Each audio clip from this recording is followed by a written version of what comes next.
Hoy estamos en una entrevista con nada más y nada menos que el doctor Rafael Rodríguez Mesa. ¿Cómo se encuentra hoy, doc? Me encuentro muy bien y haciendo este video para el semillero y como difusión para diferentes pensionados y académicos del ramo de la seguridad social en general y de las pensiones en particular. Gracias, señorita estudiante María Paula Muñoz, por iniciar esta entrevista. Bueno, doc, en el día de hoy quisiera hacerle unas preguntas acerca de la mesada pensional. Es un tema muy controversial actualmente y me gustaría que usted nos desarrollara y nos desenglosara cuál es la problemática actual con referente a este tema. En el 2008, desde una célebre sentencia de la Corte Constitucional T-1052 del 2008, periódicamente se dan en el régimen de ahorro individual con solidaridad situaciones en las cuales a algunos, bastantes pensionados, no les reajustan las pensiones, sus mesadas, estando en la modalidad que se llama retiro programado. Y entonces la Corte Constitucional ha proferido varias sentencias, dos muy importantes, la que mencioné y la T-20 del 2011, y también la Corte Suprema de Justicia de Casación Laboral ha expedido varias sentencias.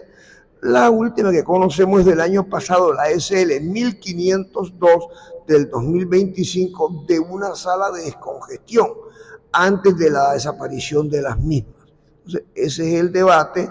Nosotros en la oficina vamos a presentar una tutela de un señor de 86 años que está bajo esa modalidad, y una ACAI o AFP lleva 15 meses sin reajustarle la mesada, ya 16 meses. O sea, no reajustó el 1 de enero del 2025 ni el 1 de enero del 2026. Bueno, doctor Rafael, ahora quiero que nos explique en qué consiste la modalidad de retiro programado. En el régimen de ahorro individual con solidaridad, porque todavía la Corte Constitucional no ha dictaminado, no ha declarado si hubo o no cuarto debate en la discusión en la plenaria de la Cámara respecto de la ley 2381 del 2024. Hay en la ley 100, artículo 79, tres modalidades que son las que se utilizan en el RAIS para pagar las pensiones. Uno, renta vitalicia inmediata, donde una aseguradora paga las mesadas pensionales. Dos, retiro programado, en donde la plata, el dinero de cada mesada sale de la cuenta individual de ahorro pensional que tuvo el pensionado cuando era un trabajador activo, hizo su ahorro pensional, y un híbrido que es retiro programado con renta vitalicia diferida. En aras del tiempo solamente explicamos la primera, que está regulada por la segunda, o sea, retiro programado, que está regulada por el artículo 81 de la ley 100. Continuando con el banco de preguntas, doctor Rafael, quisiera que usted me indicara qué es el problema que hay, cuál es la diferencia que hay con el retiro programado, porque no le están pagando los pensionados y ni le están renovando el IPC, que es lo que está haciendo que incluso se acorte su mesada pensional. Bueno, precisando la pregunta, se trata es de lo siguiente. Como decía al principio, pero ahora lo voy a explicar más. Como en la modalidad de retiro programado no participa ninguna aseguradora, por disposición de la ley artículo 81,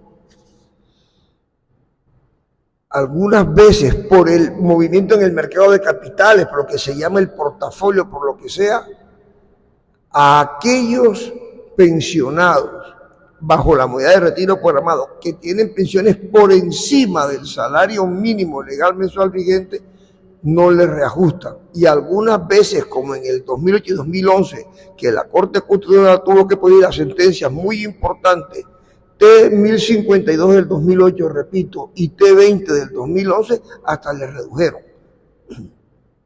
Entonces, estas son normas que no tienen discusión, que tienen un anclaje constitucional y legal.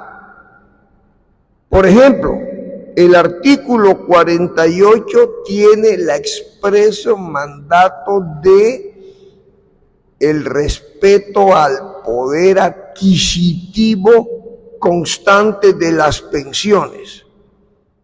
El acto legislativo número 1 del 2005, que adicionó el artículo 48 de la Constitución, señala claramente que por ninguna circunstancia las mesadas pensionales pueden reducirse, congelarse o no pagarse.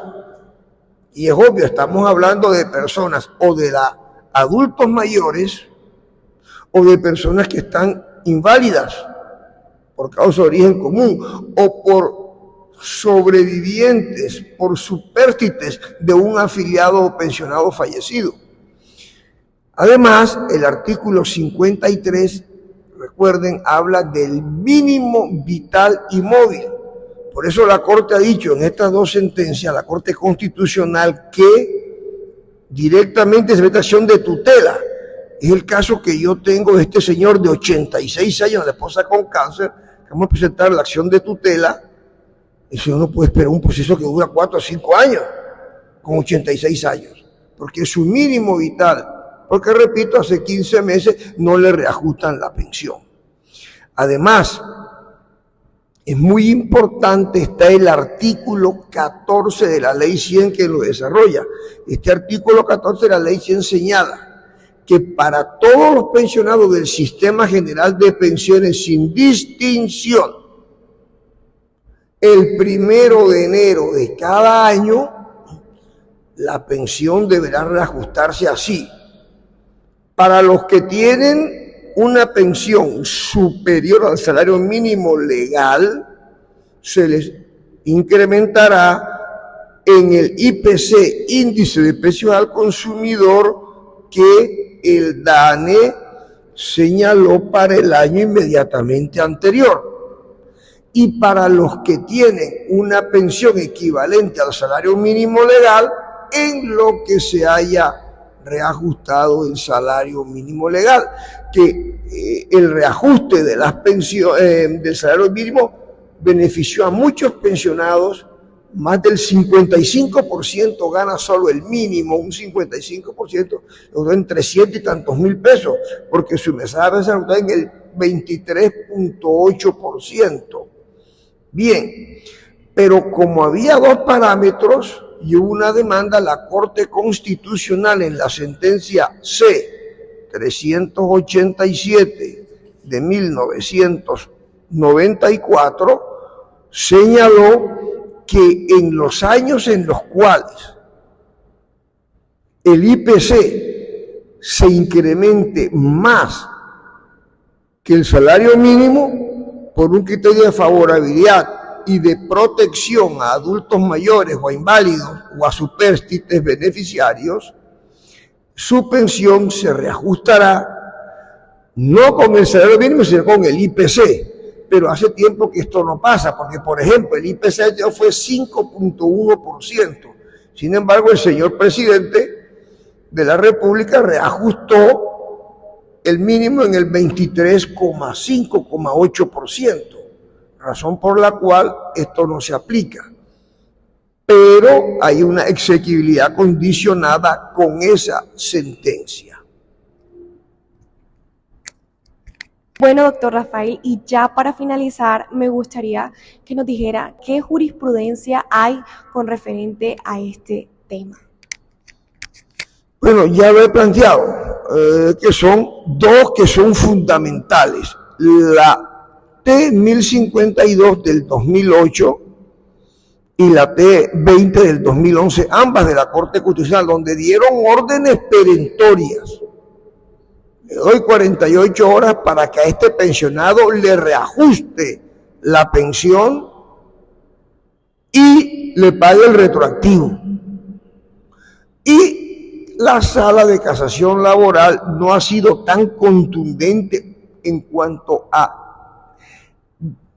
argumentar cuáles son los derechos fundamentales violados, pero en sus sentencias también ha tenido una situación que nos ha desprotegido. La última que conocemos es la SL 1502 del 2025, pero más precisa, más protectora es la Corte Constitucional, entre otras cosas porque en el caso de un adulto mayor que no le reajustan la pensión a partir del 1 de enero del año respectivo, también él tiene una protección por la vía del artículo 46 de la Constitución para las personas mayores.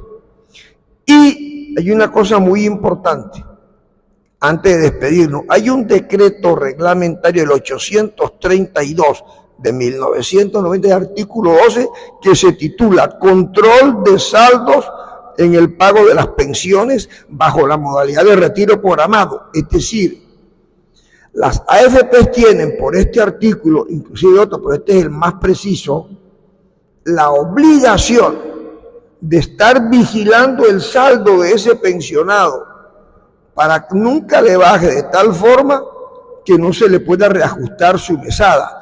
Y cuando haya un riesgo de esto, tiene que innovar, que cambiar su modalidad a la de la renta vitalicia, donde ahí sí una aseguradora le va a reconocer el pago de su pensión. Entonces, todo lo que es protección para adultos mayores, para pensionados por invalidez porque no puede trabajar, o supérstites venidos de pensión de sobrevivientes, tiene un anclaje constitucional muy profundo y legal indiscutible. Yo creo que donde no distinguió el legislador no debe hacerlo el intérprete. Bueno, listo, nos despedimos de esta maravillosa entrevista con el doctor Rafael Rodríguez Mesa. No olvides seguirnos en nuestros canales de YouTube y nuestras redes